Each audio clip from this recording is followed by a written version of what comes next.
Seneca was one of the wealthiest men in the Roman Empire. He had power, he had glory, he had everything a man could desire. And then, in a single day, Emperor Nero sent him a message. A message with only one word: die. Seneca didn't cry. He didn't beg. He didn't flee. He sat down, he opened his veins, and with absolute calm, he told his friends, "My life, I leave it to you as a legacy. The only thing that matters is the example I am giving you right now." Stop for a second. This man was dying, and he was still teaching. This is what I call a strong soul. And today, in these 40 minutes together, I will show you exactly how Seneca built this inner strength. Not with abstract theories, with 7 concrete lessons. 7 lessons you can use tomorrow morning when you wake up and life feels heavier than usual. Stay with me. What you're about to hear might change you. I want you to understand who Seneca really was, because many know him as the Stoic philosopher, as the sage who wrote beautiful letters. But few know that Seneca was also a contradictory man. He was extremely wealthy, yet he wrote that money means nothing. He lived at court, yet he denounced corrupt power. He taught detachment, yet he loved life deeply. And you know what makes Seneca so valuable to us today? Precisely this: his contradictions, his humanity. He wasn't a saint.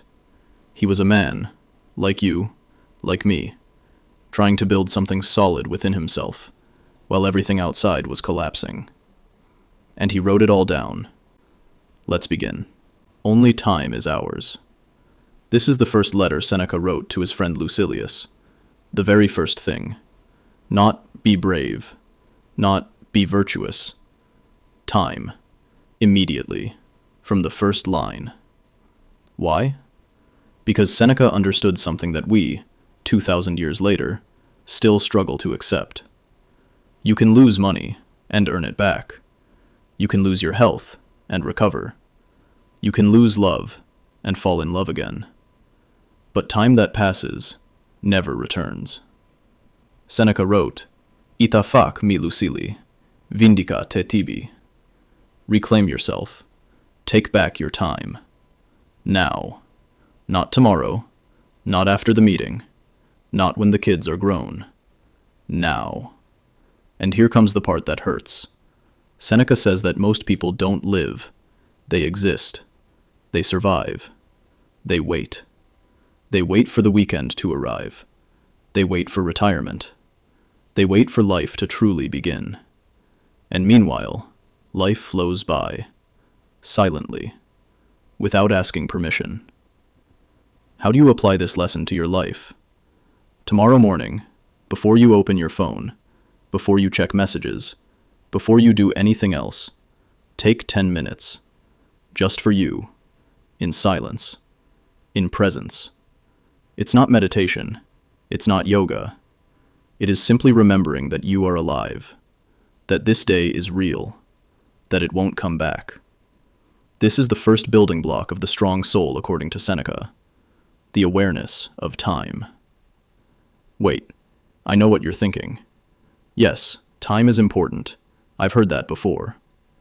But tell me one thing. How many hours did you spend on Instagram yesterday? How many hours in front of a TV series that didn't even excite you?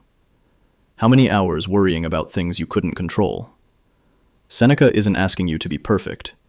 He is asking you to be honest. Because it speaks of something that no one wants to hear. Seneca had a friend, also a Roman senator, who traveled constantly. Rome, Athens, Alexandria, Corinth. Always on the move. Always a new place. And every time he returned, he was still unhappy. Seneca wrote him a letter that today, 2,000 years later, is still perfect. Spend time with those who can make you better. Then, but above all, spend time with yourself. And then he said the most brutal thing. Omnia Lucili, aliena sunt.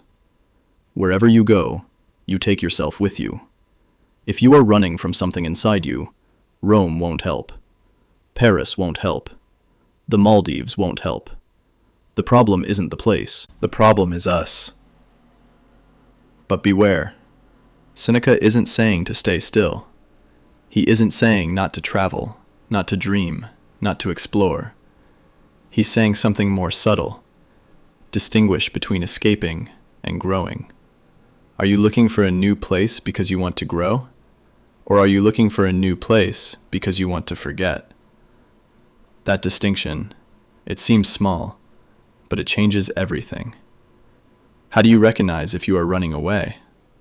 Simple. Ask yourself, if I carry my problems in my suitcase, will I feel better in that new place? If the answer is no, it's not a vacation you need. It's courage. The courage to sit down, to look inside, to face what you are avoiding. This is the second building block, honesty with oneself. If you are still watching this video, and we are halfway through, it means one thing. You are taking your growth seriously, and that already sets you apart from the majority of people. If this content is giving you value, subscribe to the channel now. The premeditation of evils. This is one of the most powerful techniques of Stoicism, and Seneca practiced it every day. The idea is simple. Imagine the worst, before it happens. Not to torture yourself, not to be a pessimist, but to take away the power of the worst. Seneca wrote, Omnia lucili, aliena sunt. Think of how often things change, how quickly they pass. He asked himself every day, what if I lost everything? What if I got sick? What if the people I love were no longer here? Not to despair, but to train. Think of an Olympic athlete. They train for years for that 10-second race. The Stoic does the same with the mind. They train every day for difficult moments, so that, when they arrive, and they always do, the mind is already ready. Do you know the difference between a person who breaks under pressure and one who holds on? It's not strength. It's not luck. It's mental preparation. How to apply it? Every night before sleeping, take a sheet of paper. Write the answer to this question. What is the worst thing that could happen to me tomorrow, and how would I face it? It doesn't take more than 5 minutes, but those 5 minutes build an inner armor that no one can take away from you. This is the third building block, prepared resilience. How many times in your life have you thought, I can't take it? How many times have you believed that that difficulty was too big for you? Seneca would answer like this, nothing has been given to you that you cannot bear. Not because life is easy, but because every difficulty, every true difficulty, leaves something inside you, a capability, an awareness, a strength that you didn't have. Seneca wrote, Recide in te ipse, et quantum potes cum his versare, qui te meliorem acturi sunt.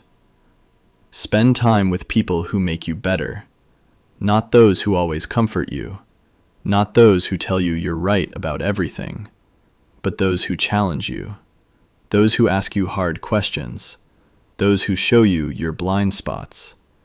A single wrong person near you can erode years of growth. A single right person can accelerate your transformation in a way you could never do alone. Concrete action. Make a list of the 5 people you spend the most time with. Then ask yourself, after every conversation with them, do I feel more energized or more drained? More inspired or smaller? The answer will tell you everything. Virtue is the only true good. Seneca believed in only one thing as an absolute good: virtue. Not pleasure, not money, not fame. Virtue, character, integrity. And he defined virtue precisely: doing the right thing, even when it costs, especially when it costs. This doesn't mean being rigid. It means having a center, an axis around which everything else in your life revolves. When you have that axis, you can bend, but you never break. Live every day as if it were complete. Omnia lucili aliena sunt, tempus tantum nostrum est. Seneca didn't postpone happiness. He didn't say, I'll be happy when I get that job, that house, that person. He said, live well today, now, because the future is not guaranteed. Not for you, not for me, not for anyone. So today, do one thing that makes you feel fully alive. Just one, but do it for real. Embrace your mortality. The last lesson is the hardest to hear, and the most liberating. Seneca often spoke of death, not to be gloomy, but because he understood that only those who accept death truly live. Mors aut finis, aut transitus est. Death is either an end or a transition. In either case, there is nothing to fear. And this awareness that time is limited is what gives life urgency, that transforms I'll do it tomorrow into I'm doing it today, that transforms one day into now. Seneca, at the moment Nero ordered him to die, had no regrets. He had lived, truly. And you, when that moment comes, many years from now, do you want to be able to say the same thing? We have walked through Seneca's 7 lessons together. Let's recap. Time is your only true wealth. Don't waste it. Stop running from yourself. Wherever you go, you take yourself with you. Prepare your mind for the worst, so you never break.